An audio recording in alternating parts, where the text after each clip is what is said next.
안녕하세요. 만나서 반갑습니다. 오늘 발표 내용은 쉽게 구성했으니까 편안한 마음으로 들어주세요.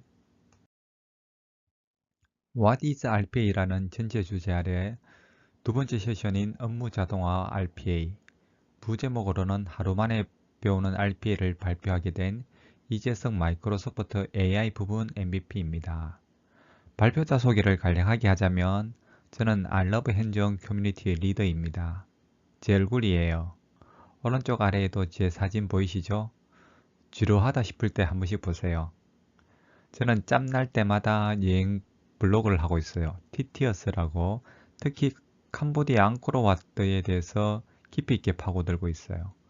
오늘 세션이 끝나면 제 여행 블로그도 많이 놀러 오세요.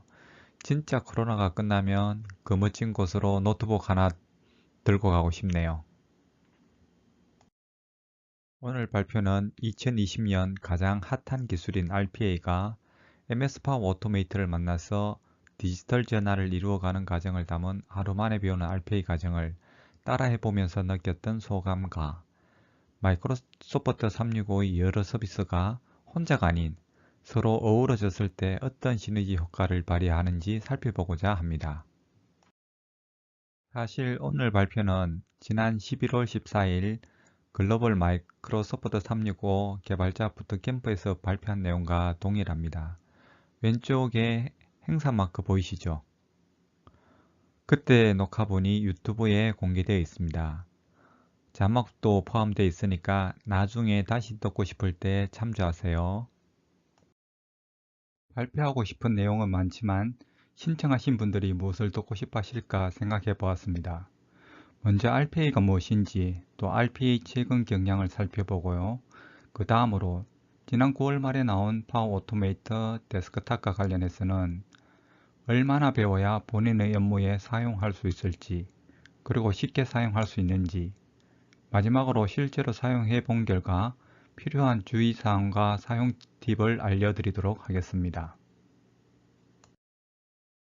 혹시 RPA라고 들어보셨나요? 로보틱 프로세스 오토메이션의 줄임말인데요. 로보틱이란 단어 어떤 이미지가 떠오르시나요? 왼쪽에 산업용 로봇팔, 여기서의 로보틱은 사람을 그대로 따라하는 로보틱을 말합니다. 마우스와 키보드의 동작을 그대로 녹화를 뜬다? 이렇게 보시면 될 것 같아요. 산업용 로봇처럼 복잡한 기술은 우리의 관심사가 아니죠. 그런데 내 컴퓨터에서 내 업무를 자동화한다?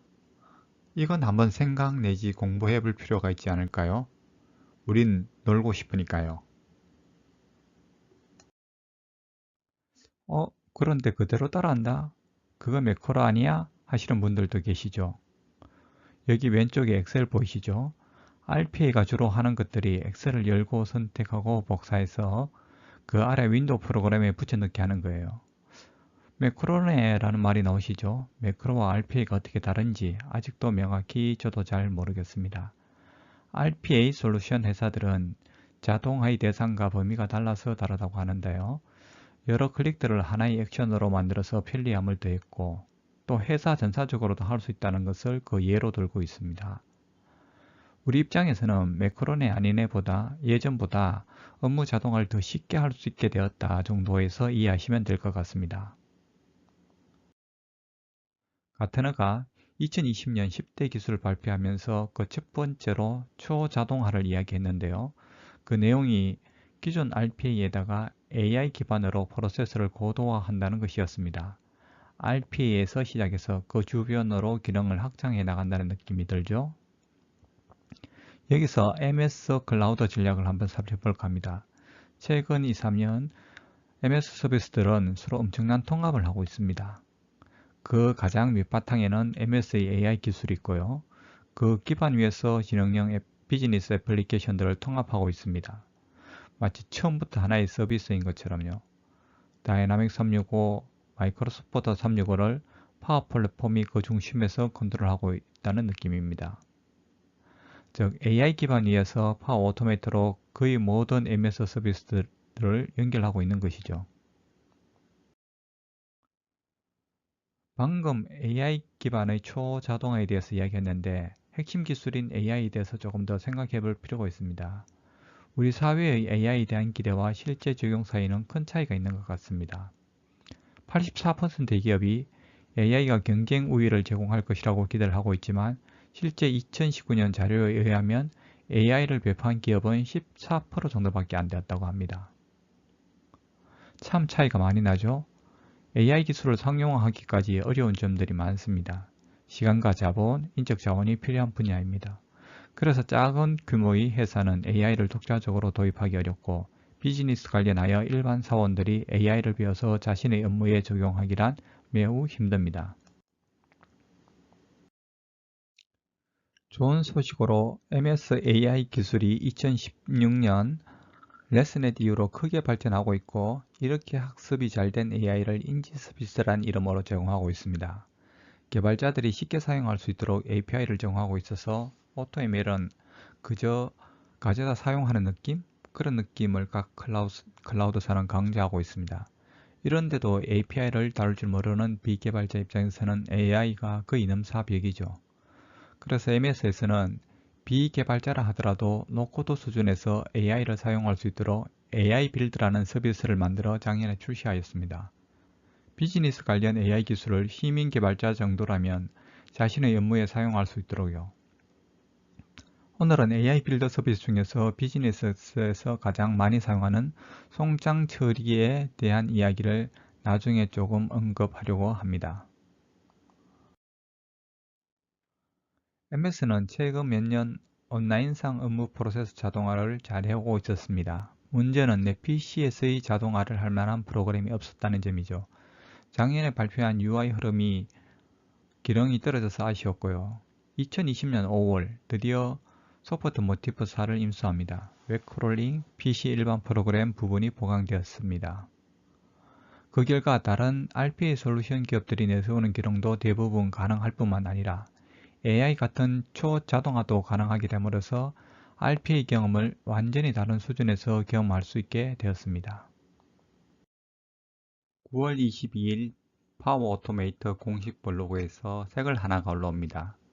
Jump start your business with a Power Automate New Desktop RPA Solution. 이런 제목으로요. 와우! MS 이그나이트 행사 시작날에 맞춰 파워 오토메이터 데스크탑을 공식적으로 발표합니다. 즉 5월달에 인수한 소프트 모티브사의 RPA를 MS 시각으로 업그레이드 하였습니다. 그리고 이걸 마지막에 참조 리소스라고 하여 하루 만에 배우는 RPA 실습 안내 문구와 데이터, 그리고 설명서 세트가 있었습니다. 전 이제 RPA에 대한 모든 것을 하루 만에 배울 수 있을 거라 생각하고 기대했는데 그러나 사실은 그게 아니었습니다.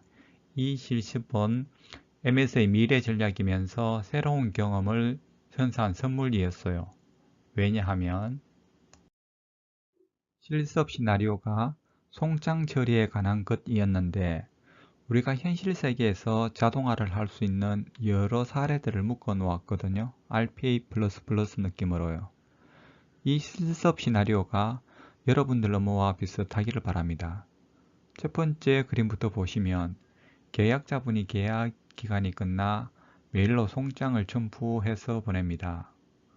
두 번째 그림에서 소유자분이 이메일을 받으면 송장 정보를 추출하기 위해서 AI 빌더가 송장을 살펴보고요. 세 번째 그림에서 송장 데이터를 추출해서 소유자에게 승인 요청을 팀즈로 보냅니다. 네 번째, 승인을 하면 RPA가 그때부터 PC의 송장 프로그램을 열고 세부 정보를 자동으로 채워줍니다. 또한 송장 가격을 웹에서 환율 변환해서 내 컴퓨터 엑셀에 저장하고요. 오늘 주제인 RPA는 네 번째 그림인 이 부분에서 담당하고 있습니다. 마지막 그림에서 이 모든 과정이 끝나면 계약자에게 이 사실을 이메일로 해신하는 그런 실습입니다. 여러분들과 비슷한 일처리 과정인가요? 그렇다면 쉽게 자동화할 부분들이 많습니다. 전체 흐름 컨트롤을 중심에 있는 파워 오토메이트랑 UI가 담당하고 있고요. 파워 오토메이터가 왼쪽의 3개를 담당하고 있습니다. 이후 승인이 되면 UI 흐름이 오른쪽 레거시 소프트웨어를 담당하는 구조입니다. 여기서 용어를 좀 정리하자면 파워 오토메이터 안에 파워 오토메이터랑 파워 오토메이터 데스크탑이 있습니다. 파워 오토메이터를 예전에는 흐름 내지 플로우라고 불렀다가 최근에 파워 오토메이터라고 이름을 바꾸었습니다. MS RPA 부분을 예전에 UI 흐름으로 불렀다가 최근에 파워 오토메이터 데스크탑이라 이름을 바꿨고요. 문제는 MS 서비스와 공식 문서를 보시면 예전 용어랑 바뀐 용어랑 혼재해서 막 사용하고 있다는 점입니다. 우리는 파워 오토메이터와 파워 오토메이터 데스크탑 이렇게 2개로만 부르시면 될 것 같아요. 실습 시나리오 각 사항을 조금 더 자세히 살펴보면 계약 내용을 끝낸 분이 아웃룩으로 받는 사람을 계약 소유자로 하여 송장을 첨부하여 메일을 보냅니다. 이 메일이 소유자에게 도착하면 파워 오토메이터 트리거가 시작될 거예요. 메일이 도착하면 자동화가 시작되는 그런 구조입니다. 아직 RPA가 시작된 것은 아니고요. 초자동화에서 말하는 모든 것의 자동화가 사실은 여기서부터 시작됩니다. 보통 RPA 솔루션에서는 시작 버튼을 눌러서 시작하지만 클라우드 환경에서는 메일이 도착하면 같은 트리거를 사용하여 시작하게 할 수 있습니다. 엄청나죠? 우리가 받은 첨부 파일의 콘투소 송장은 이렇게 생겼습니다. 송장 PDF에서 날짜, 연락 담당자, 가격 등 필요한 정보를 4건 붙어 있는 엑셀이나 PC 프로그램에 저장하려면 어떻게 하시나요? 마우스로 범위를 지정해서 드래그해서 컨트롤 C 카피해서 가져가시죠. 하루에 수천 건의 동일한 송장이 나에게 온다면 그래도 우리는 드래그하고 있겠죠. 그런데 사람이 이렇게 쉽게 범위를 지정해서 드래그해서 끌어가는 행위를 RPA는 하기 어려워합니다. 텍스트 추출 관련 RPA 액션들이 있지만 실제로 해보시면 생각만큼 잘 안됩니다.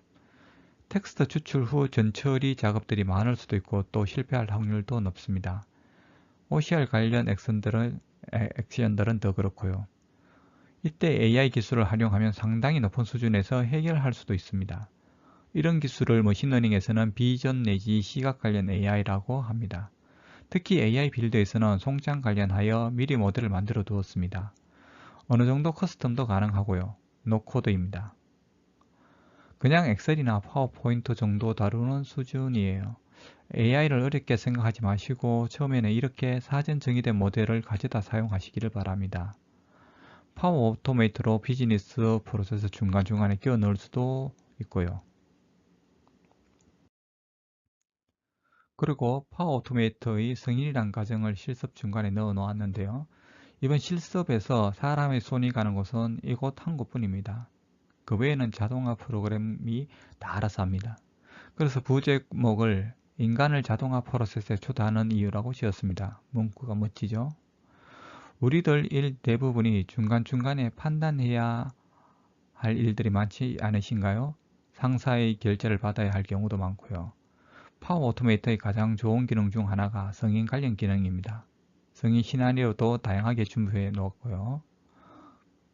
다른 RPA 솔루션들이 사람의 손을 거치는 순간 자동화가 멈추는데 MS의 경우 승인 결과에 따라 후속 프로세스도 계속 자동화시킬 수 있습니다. 이는 승인 프로세스에서 위 이미지처럼 어댑티드 카드를 미리 작성하여 승인자에게서 받고 싶은 결과를 정확히 받을 수 있기 때문입니다. 승인과 어댑티드 카드 팀제 결합은 혁신 중의 혁신입니다. 오늘 메인인 파워 오토메이터 데스크탑입니다. 예전 이름이 UI 흐름이었고요. MS RPA입니다. 내 PC의 윈도우 프로그램을 자동화한다고 보시면 됩니다. 나중에 데모에서 실제 작동하시는 것을 보실 수 있습니다. 콘투소 송장에서 AI로 데이터를 추출해서 내 컴퓨터의 콘투소 프로그램에서 자동으로 입력하고 웹브라우저를 열고 송장의 가격을 환율 변환기에 넣어서 그 결과값을 엑셀에 저장하는 시나리오입니다. 마지막으로 아쉽게도 송장이 승인되었음을 알리기 위해서 계약자에게 이메일을 자동 회신하는 부분입니다. 아쉽게도 저는 저번 달에는 에러 없이 아웃룩에서 자동 해신이 되었는데 이번에 세미나를 준비한다고 다시 돌리니까 IP 주소가 낮은 단계로 지급되어서 자동 해신을 거절한다는 에러 메시지를 받았습니다. RPA를 하시다 보면 처음 만들 때는 쉽게 만들지만 이후 에러를 많이 보시게 될 거예요. 유지보수가 RPA 프로젝트의 80%라는 말이 있습니다. 업무 자동화가 복잡하거나 단계가 길어지는 경우, 비즈니스 환경의 잦은 변경의 경우 유지보수를 염두에 두셔야 합니다.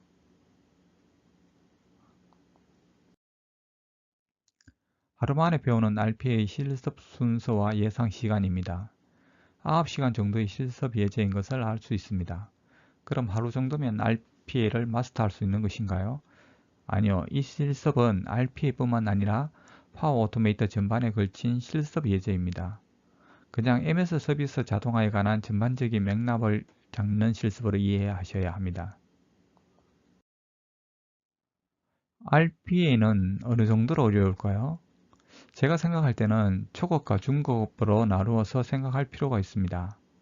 초급 과정에서 프로그램 설치만 잘 된다면 400여 개의 액션 선택에 다소 어려움이 있겠지만 익숙해지고 본인에 맞는 액션 선택과 집중만 한다면 어려움이 많이 해소될 것이라고 생각합니다. 또한 처음부터 레코딩, 녹화 위주로 자동화를 한다면 초급 과정이 매우 쉽게 느껴질 수도 있습니다. 그런데 중급으로 가면 레코딩 작업이 사람 발목을 잡을 수도 있습니다.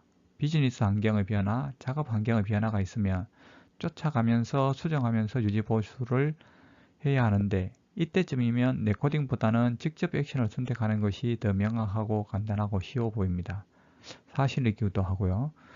그러나 액션의 파라미터와 셀렉트 설정까지 마음대로 하기까지에는 학습이 많이 필요합니다.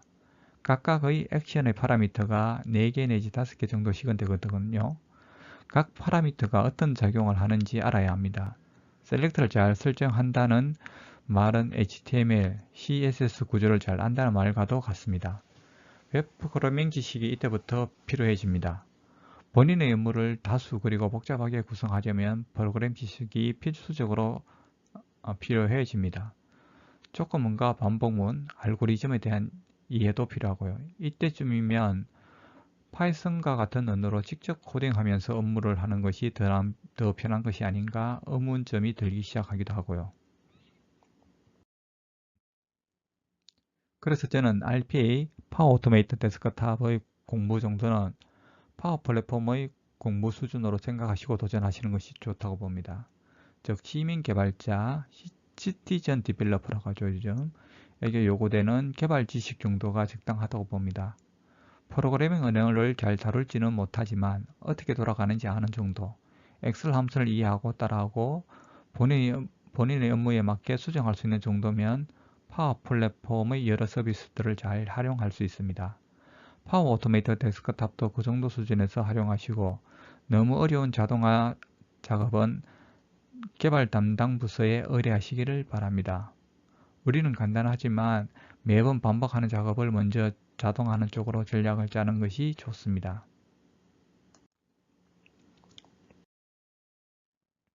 사실 파워 오토메이터 데스크탑의 최대 난관은 사전 프로그램 설치입니다. 프로그래밍 세계에서 설치가 반이라는 말이 있잖아요. 그런데 파워 오토메이터 데스크탑을 사용하려면 여러 프로그램을 설치해야 합니다. 가장 첫 번째 난관이 오피스 365 관련한 테넌트 설정입니다. 학교나 회사 오피스 365를 사용할 때 파워 플랫폼 관련 서비스를 막아 놓았을 수도 있고 낮은 단계의 서비스를 이용하는 경우 또 작동하지 않는 MS 서비스들도 있습니다. 안내하는 무료 서비스로 가입하여 그대로 따라 해보시기를 바랍니다. 두 번째는 파워 플랫폼 관리센터에서 지역 환경을 설정하고 데이터베이스를 설치해야 하는데 이때 환경을 잘 봐두어야 합니다. 세 번째 난관은 온프레미스 데이터 게이트웨이에서 많은 분들이 설치 실패 내지 환경 설정 실패를 많이 하시는 것 같습니다.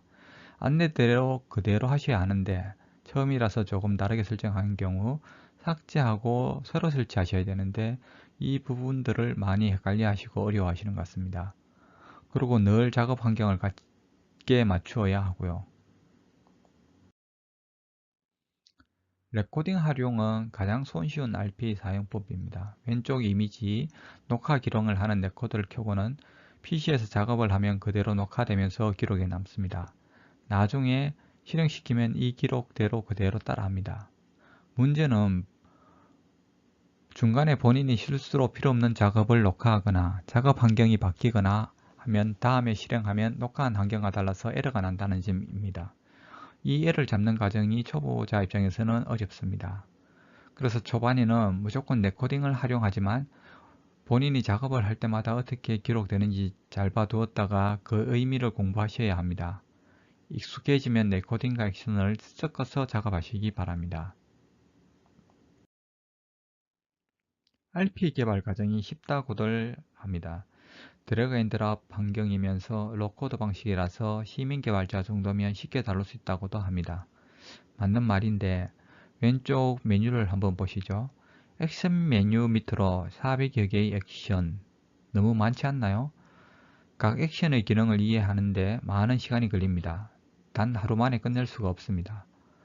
본인이 평소 많이 사용하시는 기능 위주로 선택과 집중을 하셔야 합니다. 보통 웹 관련, 엑셀 관련, 앱 관련 기능들을 많이 사용합니다. 파라미터 설정도 또 하나의 난관입니다. 각 입력칸에 무엇을 선택하고 입력해야 할까요? 사실 이게 RPA 공부의 많은 부분을 차지합니다. 각 기능의 동작 특성이므로 많이 테스트 하시면서 감을 잡는 것이 좋습니다. 보통 길게 복잡하게 프로세스를 구성하면 멋있어 보인다고 생각하십니다. 그러나 되도록이면 짧고 간략하게 여러 개로 구성하는 것이 유지, 보수와 재활용에 유리합니다. 처음부터 서버풀로 활용하세요. 그럼 이제 데모를 보여드리겠습니다. 콘투소 송장입니다. 보낼 날짜, 담당자 총액을 AI로 뽑아낼 거예요. 테스트하기 위해서 파워 오토메이터에서 흐름 테스트를 클릭합니다. 저장이 끝나면 알룩 메일로 가서 송장을 첨부하여 메일을 발송합니다. 보내기를 누르시고요. 메일을 받으면 자동화가 시작됩니다. 메일을 받은 후 팀저로 가서 승인 여부를 검토합니다. 가격, 보낸 날짜, 담당자가 자동으로 추출되었죠. Yes를 클릭합니다. 제출을 클릭하고요. 잠시 기다리시면 넷컴퓨터에서 콘토스라는 프로그램을 자동으로 실행할 거예요. 날짜, 계정, 담당자, 총액 및 상태가 자동으로 입력되죠. 우리는 여기서 또 환율 정보를 변환하기 위해서 웹에 접속합니다. 지금 기본이 $200로 되어 있죠. 이거를 6,743달러로 바꾼 후 유로로 변환합니다. 엑셀에도 잘 저장됐고요. 예, 감사합니다.